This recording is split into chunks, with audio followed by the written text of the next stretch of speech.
আজকে একটি গুরুত্বপূর্ণ বিষয় নিয়ে আপনাদের সাথে আলোচনা করব। অনেকেই একটি সমস্যা ফেস করেন, সেটা হচ্ছে যে আমাদের অনেকেরই নিজের নাম, বাবা মা মায়ের নাম সার্টিফিকেটে ভুল থাকে। সেটা সংশোধন করা আসলে একটা জটিল প্রক্রিয়া ছিল এতদিন অবধিও, কিন্তু বর্তমানে এই সকল কার্যক্রম আমাদের শিক্ষা মন্ত্রণালয় অনলাইনে করে দেওয়ায় এই কাজগুলো করা এখন অনেকটা সহজ হয়ে গিয়েছে। তো আসুন আজকে আমি আমার ব্যক্তিগত অভিজ্ঞতার আলোকে আপনাদের সাথে শেয়ার করছি কিভাবে আপনারা আপনাদের সার্টিফিকেটস সমূহে নিজের বা বাবা মায়ের নামের ভুল সংশোধন করবেন। প্রথমে আপনাদেরকে যেটা করতে হবে সেটা হচ্ছে আপনার জন্ম নিবন্ধন যে সনদটা আছে, জন্ম নিবন্ধন সনদে আপনি যে নামটা সঠিক যে নামটা বসাতে চান সেই নামটা আগে জন্ম নিবন্ধনে সংশোধন করে নেবেন। সেটা হোক আপনার নাম, আপনার মায়ের নাম বা আপনার বাবার নাম। জন্ম নিবন্ধন সংশোধন করবার পর আপনি সেই জন্ম নিবন্ধন সার্টিফিকেটটা নিয়ে আপনার স্কুলে যাবেন।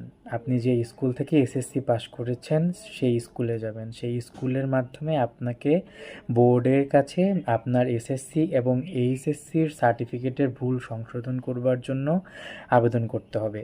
এক্ষেত্রে আপনার লাগবে হচ্ছে আপনার 1 কপি ছবি, আপনার জন্ম নিবন্ধন যে সংশোধিত সনদ সেটা, এবং আপনার যে ভুল ছিল সার্টিফিকেটের তার সমস্ত কিছু নিয়ে যাবেন। ম্যাট্রিক এবং ইন্টারের সার্টিফিকেট, মার্কশিটস নিয়ে যাবেন। এগুলো নিয়ে যাবার পর স্কুল কর্তৃপক্ষ আপনার একটি পাসওয়ার্ড এবং আপনার আইডি খুলে দেবে বোর্ডে, এবং সেই আইডি পাসওয়ার্ডের মাধ্যমে আপনাকে আবেদন করে দেবে সংশোধনের জন্য। এবং আপনি আবেদন করবার সাথে সাথেই একটি মেসেজ পাবেন, যে মেসেজে আপনার আইডি এবং পাসওয়ার্ড উল্লেখ থাকবে। তারপরে হচ্ছে আপনি এই সমস্ত কাগজপত্র ঠিকঠাক করবার পর এই সব কিছু নিয়ে হচ্ছে আপনি ব্যাংকে যাবেন।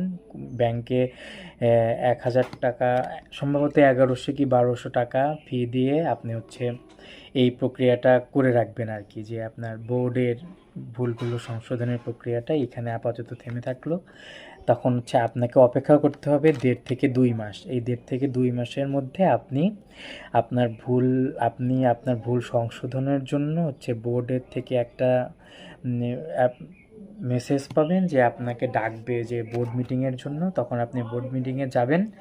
আপনি বোর্ড মিটিংয়ে যাবার পর ওইখানে আপনার সাথে বোর্ডের সচিব বা স্যারেরা যারা থাকবেন তারা কথাবার্তা বলে আপনার এটা যে আপনার আবেদনটা গ্রহণযোগ্য কিনা তারা সেটা দেখবে।